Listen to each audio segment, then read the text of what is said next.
Read books that make you uncomfortable and listen to the stories of people whose lives are different from yours and learn from them. A highlight would be sitting with more than one Prime Minister advocating that we should take nuclear energy a bit more seriously and actually change policy slightly. Grime has always been political, even though it hasn't necessarily always seen itself as political.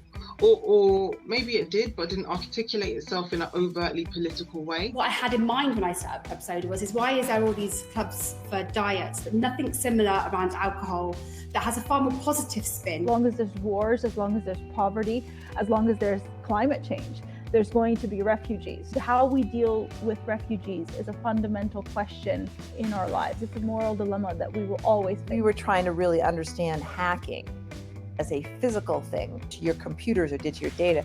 We were not thinking about hacking as sort of a mind fuck, in Christopher Wiley's words, but an actual hacking of one's brains. I wouldn't say it's a failure of language. I would say it's a failure of storytelling, because it's useful to remember that there is not a single language and not everybody in the world has equally contributed to climate change. We have to be able to adapt because these new pressures are coming at us. And it's all about adaptive, nimble responses. We hope, anyway, that it provides really tangible and practical advice in terms of navigating your career life and slaying in it. What do I enjoy in the everyday, and is there a job where I can do lots of those things, or in my existing job can I bring more of that into it? When I see people suffering or people taking advantage or people spreading lies or anything like that, there's a kind of anger behind that people are getting away with it, and I think that drives me more than the fear would put me off. Economics shapes public policy, and public policy impacts all of us. I talk a lot about shame and grief,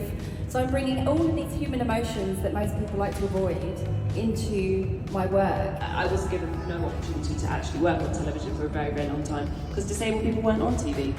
Power lies with people, and for me that is one of the places of hope, to know that you're not alone in this fight for climate justice, but it's a global movement of different people that are working towards a better world.